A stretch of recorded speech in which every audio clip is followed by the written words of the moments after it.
Creating a strategy for your backyard pot garden. Well, in this video, we're going to get into it. You're here with Mark Batwell on perfectgardens.com.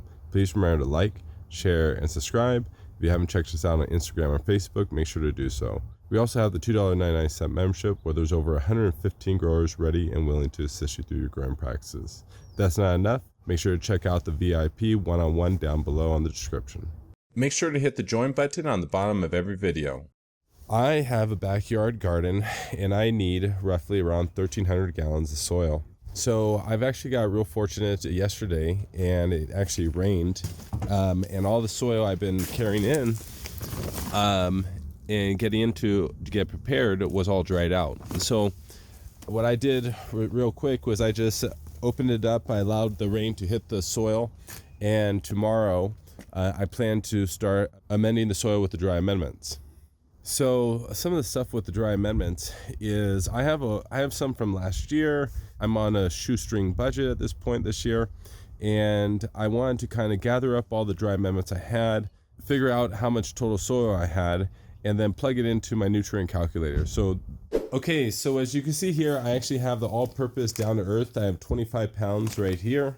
I have some old kelp from also down to earth, some lingbonite, some Seaberg guano, and some insect flasks. All that totaling roughly about 52 pounds of nutrients or dry amendments. When you look in the back of the boxes, pretty much all these boxes actually tell you to use 1 to 2 tablespoons of dry amendments per gallon of soil. And because right here, and you're going to see that, you're going to see them across the board. And that's what you're actually looking for. You're looking for that specific unit. And using the same unit, I'm actually able to take all of these dry amendments, put them into the nutrient calculator, which I'll make sure to include down below in the link. And then you can actually figure out the total amount of dry amendments that you're actually going to be adding into your soil. Because obviously, if you're just growing fruits and vegetables like I'm doing this year, you don't want to overdo that and end up ruining your crop. So what I'm actually doing now is knowing that I'm actually going to have a little bit low on the NPKs I'm looking for. I'm actually going to be using liquid nutrients once a week, especially as I get those dry amendments just into the soil. There's a good chance that the microbiology won't be alive. Why? It's because I disturbed the soil. And that's why I'm going to be including the mycorrhizae from Grassroots. Make sure to check that out. If you go to the website, plug in PG10 for your discount as well. And then I'll be re-inoculating the soil as well as giving a liquid nutrient feed probably once a week, like I said. In addition to this, I'm also going to be amending my soil with pit moss. If you go to pitmoss.com, plug in Perfect15 for 15% off on any orders. What is this going to do? Well, pit moss is actually paper that's been recycled and shredded up. It's going to help retain water, and that was always been a big issue in my soil I've been amending for the last few years. Is it gets real hard and compact, and what I'm really looking forward to is layering in this paper is that it's going to create a wick system throughout my entire soil. And it's just going to create a very consistent watering schedule for my plants. One of the biggest things that you need to max out your crop is a consistent watering schedule. So that's why I love the pit moss, is because through this wicking system, it's not going to really ever lose that moisture, and it'll create a very consistent watering experience for your plants. Next one of those biggest things is beneficial bacteria and fungi. That's a huge one. Another one is trace minerals. I'm always going to be recommending using drops of balance to clean your water, and while at the same time adding 34 plus ionic sulfated trace minerals. So when you kind of take into consideration the dry amendments I have, the amount of soil I actually have on hand I have to amend, and because I don't have enough dry amendments, in my opinion, for the entire growing season, that's why, like I said, I'm going to be incorporating a liquid feed with this season.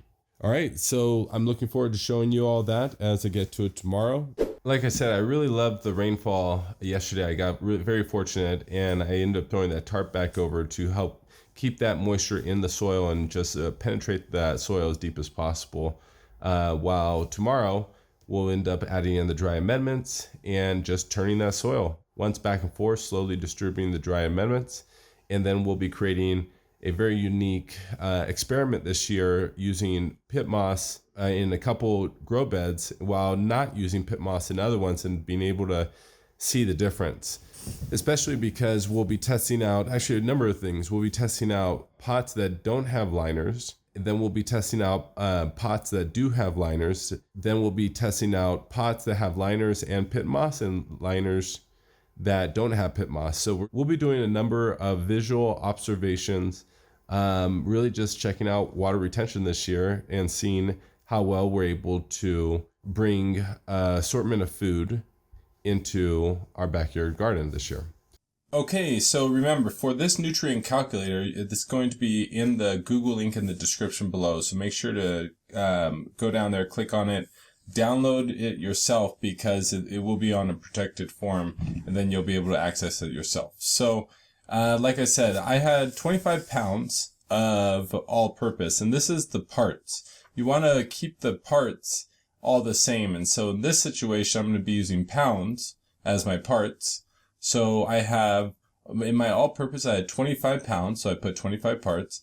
I had 2 pounds of bone meal, 5 pounds of langonite, 5 pounds of sweetbird guano, 2 pounds of insect flask, and then add about 10 pounds of kelp. From there, I put in the NPKs. So the all-purpose is a 444. The bone meal was a 315-0. I also, if I had calcium, magnesium, or sulfur, I made sure to include those other things as well. So, and all you do is just look in the back of the boxes. They're going to tell you their NPK ratio, how much calcium, magnesium, sulfur is in there, whatever. You can keep adding more into this Excel spreadsheet we provide to you guys. So you're going to put 25 pounds, put all those down, put the NPKs, the 444, 315, all those. And as you can see down here, it ends up giving you your average of what it was. So let's say, for example, I had 10 pounds of bone meal. You'll see the numbers change down here. See that increase right here. Let's say I had 15 pounds of bone meal. As you can see, the phosphorus is changing. All the numbers are getting updated, basically. Let's say I had the insect flask, and I had 10 pounds of insect flask. You can see right here, it's barely updating. Let's say I had 50 pounds of all-purpose. And if I threw all that stuff into my soil, what it would end up being, if I ended up taking all these and putting it into one mix, I would end up having an NPK of 3, 5.2, and 3.6, and a calcium of 12.3, and magnesium of 1, and 0.1, and sulfur, so on. Like I said, this is like the industry standard calculator you would use on making your own amendments, mixing them together and figuring out what's actually in your soil. Please remember to like, share, and subscribe.